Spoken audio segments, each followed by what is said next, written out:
அப்ப ஒவ்வொரு இடக்கையும் கடந்து போற பெரிய சாதாரண விஷயம் கிடையாது அப்படின்னு சொல்லி 65வது சூறாவுல 2வது வசனத்தில் என்ன செய்யறான் அல்லாஹ் சொல்லி காட்டுகிறான். அப்ப இதெல்லாம் வச்சு பார்க்கக்கூடிய நேரத்தில் விண்வெளி பயணத்தையும் சொல்றான், கீழே போறதையும் சொல்றான். இன்றைய அறிவியல் விஞ்ஞானிகள் எப்படி சொல்றாங்க அப்படி சொல்றான். இன்றைய அறிவியல் விஞ்ஞானிகள் பெரிய கஷ்டப்பட்டு கண்டுபிடிச்சு சொல்றாங்களே, அனுபவிச்சு பார்த்து சொல்றாங்களே, அதை சொல்றான் அல்லாஹ் இயலாதுன்னு சொல்லி காட்டுறான். அப்ப இது குர்ஆன் தன்னைத்தானே நிரூபிக்குதா இல்லையா? இது மனுஷன் வார்த்தையே உங்களுக்கு சொல்ல இயலுமா? இத அந்த காலத்தில் நின்று கொண்டு கற்பனை செய்து பார்த்தால் இத மனுஷன் சொல்லியிருப்பார் எப்படி நீங்க சொல்லுவீங்க? கண்டிப்பா இது மனுஷனுக்கு சம்பந்தம் கிடையாது, இறைவன் தான் சொல்லி இருப்பான்ங்கிற ஒரு அதிசயத்தை பார்க்கிறோம். அடுத்ததாக இன்னொன்னு பாருங்க, திருக்குர்ஆன் எப்படி எல்லாம் இது அல்லாஹ்வுடைய வேதம்ங்கிறது எப்படி எப்படி அதெல்லாம் அந்த காலத்துல சும்மா மேலோட்டமா வாசிட்டு போயிட்டாங்க. நம்ம பிரமிப்புடைய உச்சிக்கு நம்ம சென்று விடுகிறோம், ஆச்சரியத்தினுடைய விளிம்புக்கு போய் எப்படி இது இதுக்கு எப்படி இது புரியவே இல்லை. அல்லாஹ் சொன்னா சிம்பிள் மேட்டர், முகமது சொன்னார் நினைச்சுக்கிறத பார்த்தா அவனுக்கு புரியாது. எப்படி இந்த மனுஷன் சொன்னாரு, அந்த காலத்துல என்ன இருந்துச்சு அப்படிதான் நினைப்பான். நம்மளுக்கு பெரிய விஷயமான கிடையாது. இது கடவுள் தான் சொன்னா, கடவுள் சொல்ற என்னடா மேட்ரு, படைச்சவனுக்கு பூமியில எவ்வளவு போக முடியும் தெரியாதா? படைச்சவனுக்கு வானத்துக்கு மேல எவ்வளவு போக முடியும் பெரிய விஷயமா? இது அல்லாஹ்வுக்கு சின்ன விஷயம், நமக்கு பெரிய விஷயம் அப்படின்னாச்சா. அடுத்து என்ன, இப்ப நம்ம வாழ்ற பூமி இருக்குல்ல, இந்த பூமியில பலவிதமான தனிமங்கள்னா மூலக்கூறுகள் இருக்கின்றன. அதாவது அதை தனியா பிரிச்சு ஆய்வு செஞ்சுட்டு மொத்தமா 107 இருக்குன்னு சொல்றான். இப்ப இதுவரைக்கும் எவ்வளவு கண்டுபிடிச்சிருக்கிறான்? மொத்த தனிமங்களுடைய அளவு 107 தனிமங்கள். தனிமண்டம் வழங்குதா உங்களுக்கு? தனிமம்னா அதாவது இரும்பு, வெள்ளி, கால்சியம், பொட்டாசியம், இது மாதிரியான மேக்னீசியம்லாம் இருக்குல்ல, இந்த மாதிரி தனித்தனி பொருள்கள் இருக்கு பாத்தீங்களா, இதைத்தான் தனிமம்னு சொல்றான். இந்த மாதிரியான பொருள்கள் என்னென்ன மத்தெல்லாம் கூட்டு. நீங்க இருக்கிறீங்கன்னா நீங்க ஒரு தனிமம் நீங்க கிடையாது, உங்கள நிறைய சாமான் சேர்ந்து இருக்குது. மனிதன்கிற உங்களுக்குள்ள என்ன இருக்குது, நிறைய சாமான்கள்லாம் சேர்த்து உங்களை உண்டாக்கி இருக்கிறது. அதே மாதிரி ஆடு மாடு கழுதை குதிரை செடி கொடி எல்லாம் எடுத்துக்கிட்டீங்கன்னா அதெல்லாம் ஒரு பொருள் கிடையாது. செடியை எடுத்து ஆராய்ச்சி பண்ணீங்கன்னா அதுல இரும்பும் இருக்கும், அதுல கால்சியம் இருக்கும், அதுல மண்ணும் இருக்கும், அதுல ஹைட்ரஜனும் இருக்கும், அதுல ஆக்சிஜனும் இருக்கும், அதுல நிறைய விஷயங்கள்லாம் சேர்ந்துதான் மரம் ஆகுறது. எது எது எவ்வளவுக்கு இருக்குது அதுக்கு தகுந்த மாதிரி அதனுடைய பெயர்கள் மாறிக்கொள்ளும்.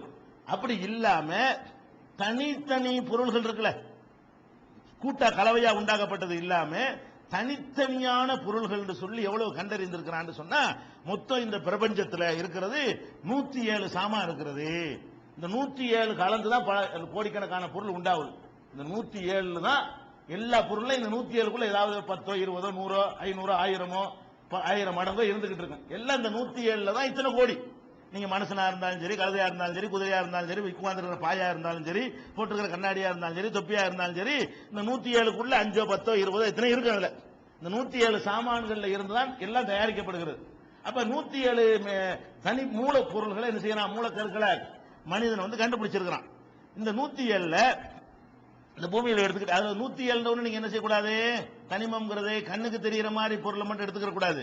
கண்ணுக்கு தெரியாத வாயுகள்லாம் இருக்குல்ல, கேஸுகள்லாம் இருக்குல்ல, ஹைட்ரஜன்ங்கிறது அது பொருள் கிடையாது, அது ஒரு வாயு தான். அது அந்த வாயுவும் அதிகமாக உலகத்தில் இருக்குங்கிற அது ஒரு தனி பொருள். அது அதே மாதிரி ஹீலியம்ங்கிறது அது ஒரு வகையான வாயு தான், அது கூட கண்ணுக்கு தெரியாது. அதே மாதிரி நம்ம காத்துல ஆக்சிஜன் இருக்கிறது, அது கூட ஒரு தனியான ஒரு பொருள் தான். அது சுவாசிக்கத்தான் இயலுமே தவிர இந்த ஆக்சிஜன் இந்த இருக்குன்னு எடுத்து காட்ட இயலாது. அதே இடத்துல இரும்பு இருந்தாங்கன்னு காட்ட இயலும், பித்தளை இருந்தாங்கன்னு காட்ட இயலும். இந்த 107 பொருள்கள் என்னென்னலாம் இருக்குது, காற்ற பொருளும் இருக்குது, காட்டாமல் வேறு வகையில் அறிந்து கொள்ளலாம். காட்ட இயலாது, ஆனா அறிந்து கொள்ளக்கூடிய பொருள்கள் எல்லாம் இருக்கிறது. இப்படி 107 இருக்கிறது. இந்த 107 இது ஒரு மேட்ரை, இந்த மேட்ரை அல்லாஹ் எப்படி சொல்றாங்கிறது தான் பாயிண்ட். இது நல்லா கவனிச்சுக்கிறங்க. இதை எப்படி அந்த காலத்துல சொல்ல ஏழும்னு வச்சு அப்படி பிரமிப்பா போயிடும். அந்த 107 பொருள்கள்ல அதிகமா உலகத்தில் இருக்கிற பொருள் எதுன்னு கேட்டீங்கன்னா ஹைட்ரஜன் தான். ஹைட்ரஜன் 74% இருக்கிறது உலகத்துல. பூமியில மட்டும் இல்ல, சூரியன்லாம் எல்லாம் சேர்த்து இந்த பிரபஞ்சத்தில் இருக்கிறத எடுத்துக்கொண்டீர்களே ஆனால் 74% இருக்குது ஹைட்ரஜன் இருக்கிறது. அது மாதிரி ஹீலியம்ங்கிறது 24% இருக்கிறது. இந்த ரெண்டு பொருளுக்கே 98 முடிஞ்சிருது. இந்த 2% தான் மீதி எல்லாம். அதாவது உலகத்தில் இருக்கிற இந்த தனிமங்கள் எடுத்துக்கிட்டீங்கன்னா ஹைட்ரஜனும் ஹீலியமும் சேர்ந்து 98% ஆயிடுது. மீது 2% இருக்குல்ல, அந்த 2%ல தான் 105 பொருளும் இருக்குது. அப்ப எவ்வளவு கம்மின்னு பாத்துக்கிறங்க. ஹைட்ரஜனோட ஒப்பிட்டு பார்க்கும் பொழுது இதெல்லாம் ரொம்ப ஒரு கம்மியா இருக்கிறது. இப்ப என்ன செய்யறான் விஞ்ஞானிகள், இந்த அணுவை கண்டுபிடிக்கிறான்ல, முந்தியெல்லாம் அந்த அணுக்கு அணு கண்டுபிடிக்காம இருந்தான். இப்ப என்ன பண்ணிட்டான், ஒவ்வொரு பொருளையும் உள்ள அணுக்களை பிரித்தெடுக்கிற அளவுக்கு இன்னைக்கு முன்னேறிட்டான். இப்ப என்ன சொல்றான்னு கேட்டா, ஒவ்வொரு தனிமங்களை எடுத்துக்கொண்டு அதை பிரிக்கிறான். பிரிக்கலாமா இல்லையா? இந்த பேப்பர் இருக்குன்னு சொன்னா இந்த பேப்பர் என்ன செய்யலாம், ரெண்டா பிக்கலாம், 2 4 பிக்கலாம், 4 8 ஆக்கலாம், 8 16 ஆக்கலாம், 16 32 ஆக்கலாம். அப்படியே பெருக்கி பெருக்கி பெருக்கி பெருக்கி பெருக்கி பெருக்கி போயிட்டே இருக்குன்னு வைங்க. போக போக சின்ன சின்னதா ஆகிட்டு இருக்கும்ல. இப்படி போய் போய் போய் போய் போய் போய் போய் கடைசியில பார்த்தா ஒரு துணுக்கு இருக்கும். ஒரு துணுக்கு அதான் கடை, அதுக்கு மேல ஒண்ணு இருக்காது. அந்த மாதிரி வரக்கூடிய சின்ன ஆக மினிமம் இருக்கு பாருங்க, அதான் அணு. அதுக்கு பேர் என்னது, அது ஒரு அணுன்னு சொல்றோம். எல்லா பொருள்களும் அந்த ஒரே மாதிரியான அணுக்களால் தான் கட்டமைக்கப்படுகிறது. இந்த பேப்பர்ல உள்ள அணுக்களை பூரா நீங்க பிரிச்சு எடுத்தீங்கன்னு சொன்னா இந்த பேப்பர்ல ஒரு பொருள் இருக்காது, இது நிறைய தனிமங்கள் சேர்ந்தது. நான் சொல்லக்கூடிய தனிமங்கள் எடுத்துக்கிறேன். ஒரு தங்கத்தை எடுத்துக்கிறோமே, இதெல்லாம் தனிமம் கிடையாது. ஒரு அணு, நம்ம மனுஷன்லாம் ஒரு அணு கிடையாது. தங்கத்தை எடுத்துக்கொண்டீர்களே, ஆனால் தங்கத்தை தூளாக்கி தூளாக்கி தூளாக்கி பவுடருக்கு மேல பவுடராக்கி அதை எவ்வளவுக்கு போறீங்கன்னு பாத்தீங்கன்னா கடைசியா ஒரு அளவு வரும். அது சொல்லவெல்லாம் இயலாது, அவ்வளவு சின்னதா இருக்கும். அது மாதிரியானது சேர்ந்து சேர்ந்து சேர்ந்துதான் என்னவாயிடுச்சு, தங்கம் ஆயிடுச்சு. சரியா? அந்த ஒரு அணுவை எடுத்துக்கிட்டீங்கன்னு சொன்னா அந்த அணுக்கு உள்ள என்ன சக்தி இருக்குன்னு கண்டுபிடிக்கிறான். ஒவ்வொரு அணுவுலையும் ஒவ்வொரு விதமான சக்தி இருக்கிறது. ஒவ்வொரு அணுவுலையும் ஒவ்வொரு விதமான சக்தி இருக்கிறது. என்ன உதாரணமா எடுத்துக்கிறீங்களேன், ஹைட்ரஜன் எடுத்துக்கிட்டீங்க. இந்த ஹைட்ரஜன் 74% இருக்குது. இந்த ஹைட்ரஜன்ங்கிறது அது ஒரு வாயு, கேஸ். ஹைட்ரஜன்ங்கிறது என்னது, அது ஒரு வாயு.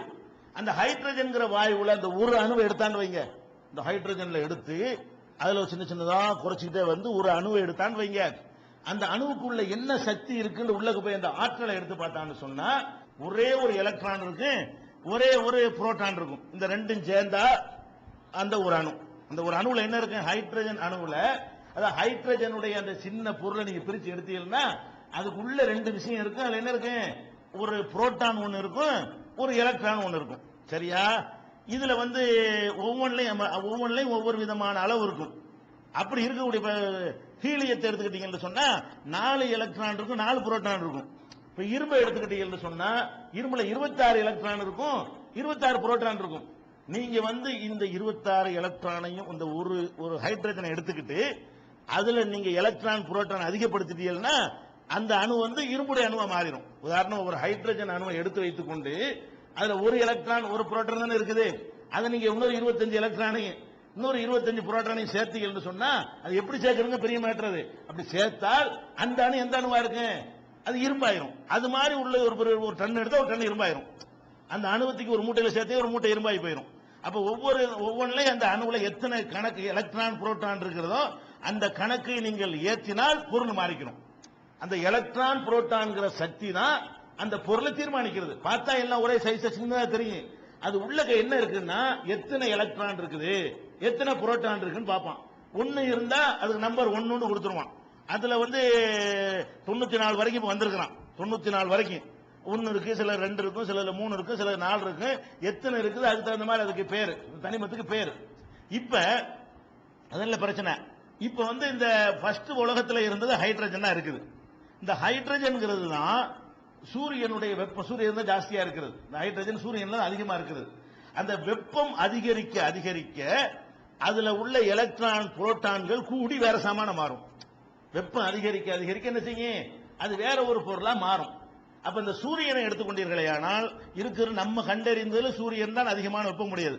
அது நம்மோடு தொடர்பு உடைய ஒரு குடும்பத்தில் இதுக்கு மேல உள்ள நட்சத்திரங்கள்லாம் இருக்கிறது, அது நமக்கு சம்பந்தம் இல்லாது.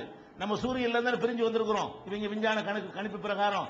அப்ப சூரியன்ல இருந்துதான் நம்ம எல்லாம் வந்திருந்தோம்னு சொன்னா சூரியன் தான் நமக்கு தெரிஞ்ச கிட்டத்துல உள்ள ஒரு தாய்கோள்.